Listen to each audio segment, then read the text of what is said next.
having that discussion, and we were not a part of this discussion. And I felt that, I feel that Africana Center is more of a hand on the body of Cornell, and to know that arts and sciences is, trumpets and everything going to absorb Africana, is you are not going to swallow a fist, because that's what we are right now. We are not going to be some delicacy to be swallowed and forgotten, because we are here, and for you to assume that it can just be flippantly just like, oh, an email a few weeks before finals, we'll just forget about it. You're going to Maui, or it's just, it's not a.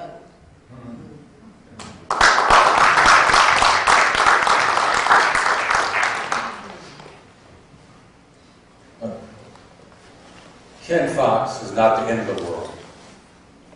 There's a president, there's a board of trustees, and we have time. I think we can use the techniques, or at least consider using the techniques that we so successfully used in the 50s and the 60s. We have time. I would like to see, get back to your studies and get those A's. However, when the next semester starts, I know what Martin Luther King did. I know what Malcolm X did. I know what we can do before the next semester starts, and we have all next semester to work out something that will refute, that will cause Ken Fox to back down. Yeah. So we have time. I suggest we get back to our studies and get those A's. And over the holidays, think about how we're going to respond to this. Because if we can defeat all those people who are laying dead because of the work of Martin Luther King, Ken Fox ain't no problem. I think also, if each one of you here wrote a letter to the president and to the chairman of the board of trustees, that this thing, they give serious consideration to changing it. One of the things, Cornell is in the midst of trying to raise $4 billion. They've raised $3 billion. You got $1 billion more to go. Anything that looks like it's disruptive is going to cause some consternation in those areas where it means the most. It's the alumni that basically drive this institution. We might think that we as faculty drive it. Of course, we were just shown that that's really not the case. Students may think that they drive it, but you're only here basically for 4 years. They wait you out. But it's the alumni who really drive this institution. And I think if you would each write a letter, and especially to the chairman of the board of trustees, okay? I can't underscore that. President, the chairman of the board of trustees. I think it would make a difference. And if you know alumni who can write and who can say class of whatever, that will make a big difference. Let me also say, as I've been reflecting on this, and Danielle, you asked the question, why now? And for me, it was ironic and sad that this was December 1st. You all following me? You know the name Rosa Parks? It was December 1st, 1955, when she refused to give up her seat. And of course, that began a year-long struggle. I think, as Professor Phillips has mentioned, this change is not going to take place overnight. But it is something, if we're prepared for the long haul, if we're prepared to dig in, and that's basically, I think, what we have to do. I'm sure they don't know what to really should symbolize something for us. Any other questions?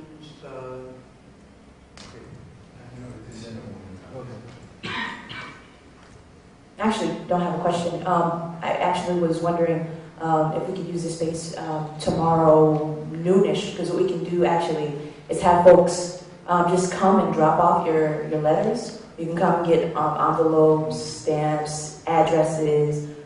We could do it, let's see, the lunch period, maybe 11 to 1. You come here, we'll be here, and we can take those letters so we can make sure that they go out and they go out quickly. So, same place, right here, 11 to 1. Excellent. Yes.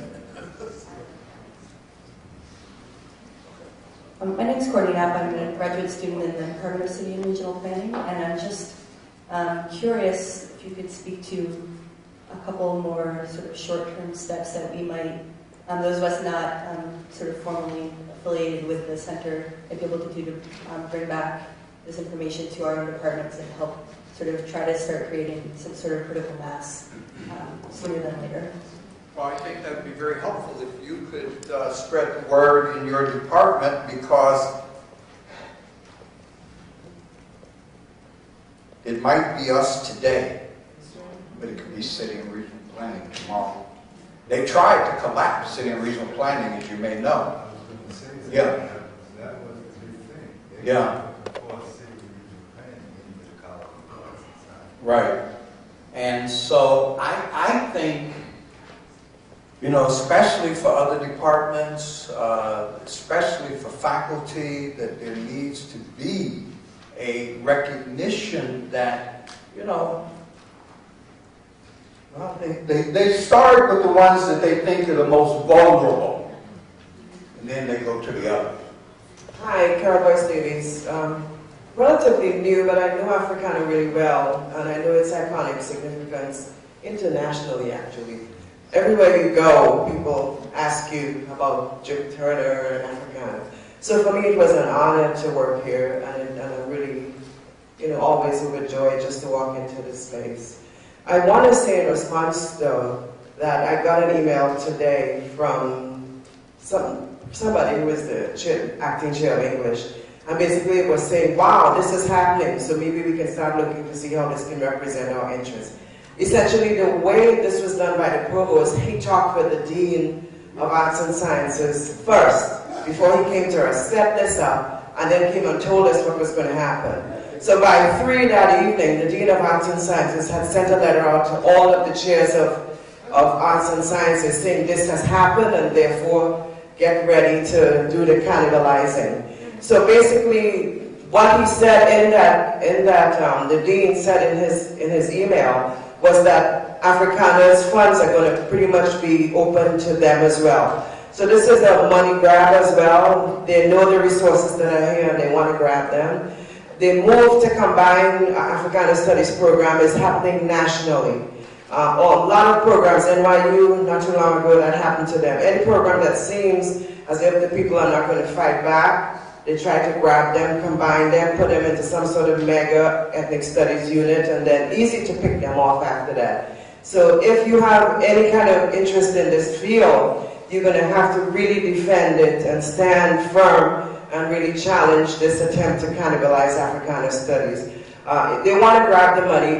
The chair of English said basically that this is something we should look at because there's going to be a new PhD and so on, and I quickly sent an email back to him that this is not a fait accompli, these are the statements, so you can tell people in your units, all of you who are here, that no, this is not over, to get back up, you know, leave us alone, and do not even try to think about trying to grab any of the resources from Africana. I wanted just to say that in response to your question. I wanted to say as well, structural racism works in a number of ways. The Dean's approach was very infantilizing. Infantilizing is one of the classic colonial ways of racializing somebody. It's telling you you don't know what's good for you. You're like a child. I'm the big man and I'm going to decide for you. That's the approach he used. The other one was just total insensitivity. Whatever you say doesn't matter. We had a senior in our midst, Ali Missouri. He raised a question. He didn't even pay Ali Missouri any mind. Ali Missouri is well known internationally. You know, by any standards, you could, if you want to say this is a senior Africana scholar, we had him in the room. He didn't get a hearing either. So there was a kind of approach in which everybody got dismissed, and you had to be at his mercy, or he was just not even going to listen to any reasoning. We asked him for time. You know, we wanted a chance to talk about it, discuss it, see what alternative plans there were. He didn't accept that. And by the evening, he had already sent out an email to the Cornell